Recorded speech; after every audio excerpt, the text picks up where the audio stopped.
साहित्यिक कलावंत प्रतिष्ठानतर्फे आयोजित आणि महाराष्ट्र राज्य साहित्य आणि संस्कृती मंडळ पुरस्कृत 24वे साहित्यिक कलावंत संमेलन शुक्रवार 27 ते रविवार दिनांक 29 डिसेंबर रोजी आयोजित करण्यात आले असून यंदाच्या साहित्यिक कलावंत संमेलनाच्या अध्यक्षपदी ज्येष्ठ कवी, गीतकार आणि लेखक प्राध्यापक प्रवीण दवणे यांची निवड करण्यात आली आहे।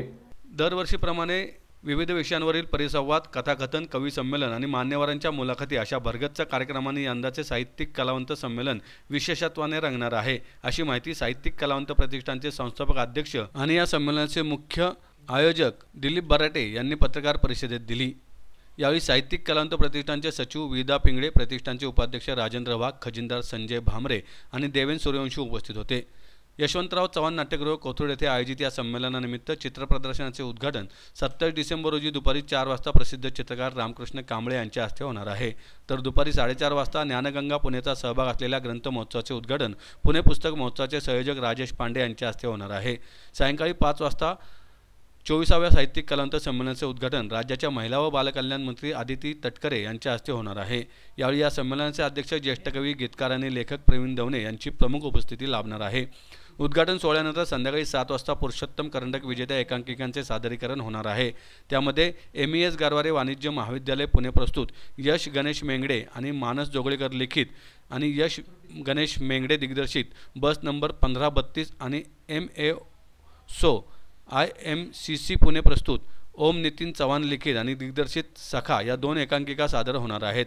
संमेलनाच्या दुसऱ्या दिवशी म्हणजे शनिवारी 28 डिसेंबर रोजी सकाळी 10 वाजता जुन्या मराठी गीतांचा नजराणा असलेला गोल्डन मेमरीज प्रस्तुत स्वरगंध हा कार्यक्रम होणार आहे। दुपारी 4 वाजता श्याम घोंसे यांच्या अध्यक्षतेखाली संत नामदेव महाराजांचे उत्तर भारतातील कार्य या विषयावर परिसंवाद होणार आहे। तर संध्याकाळी 6 वाजता प्राध्यापक वाना आंधळे यांच्या अध्यक्षतेखाली होणाऱ्या गझल मिलाप या कार्यक्रमात डॉक्टर कमर सिद्दीकी, शायर आजमी, वैशाली माळी, अमृता जोशी, अभिषेक अवचार आणि मसूद पटेल सहभागी होणार आहेत। संध्याकाळी 8 वाजता कवी संमेलनाने या दिवसाची सांगता होणार आहे। तर 29 डिसेंबर रोजी सकाळी 10:30 वाजता मिलिंद कांबळे यांची निर्मिती आणि संकल्पना असलेला तेजोनिधी सावरकर हा कार्यक्रम सादर होणार आहे। दुपारी 2 वाजता राजकीय बंड, गरज की सत्तेची लालसा या विषयावर परिसंवाद होणार आहे। या परिसंवादाचे अध्यक्षस्थान भाऊ तोरसेकर भूषवणार आहेत।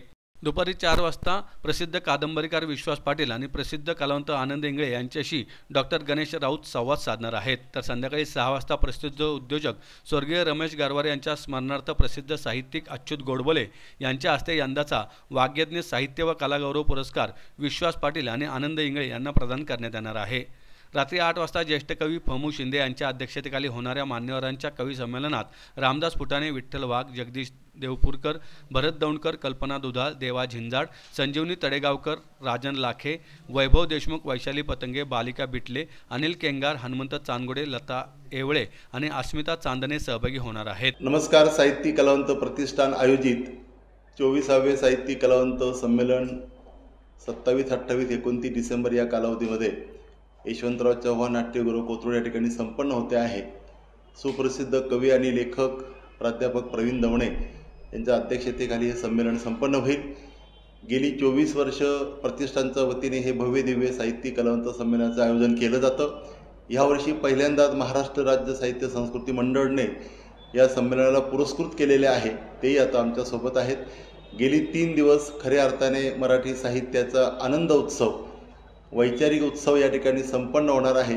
परिसंवाद असतील, कथाकथन असतील, कवी संमेलन असेल, गझल मिलाप असेल आणि स्वर्गीय रमेश गारवारे यांच्या स्मरणार्थ आपण जे वाग्यज्ञ साहित्य कलागौरव पुरस्कार देतो तेही ह्यावर्षी सुप्रसिद्ध लेखक विश्वास पाटील आणि सुप्रसिद्ध कलावंत आनंद इंगळे यांना आपण जाहीर केलेला आहे। असा हा उत्सव पुणेकरांचा खऱ्या अर्थाने एक अभिमानाचा आणि आनंदाचा उत्सव आहे। यामध्ये प्रत्येक पुणेकराने एक मराठी भाषेचा वाचक आणि मराठी भाषेवर मनापासून प्रेम करणारे आपण सर्व मराठी जन सर्वांनी यामध्ये सहभागी व्हावं अशी मी सर्वांना विनंती करतो।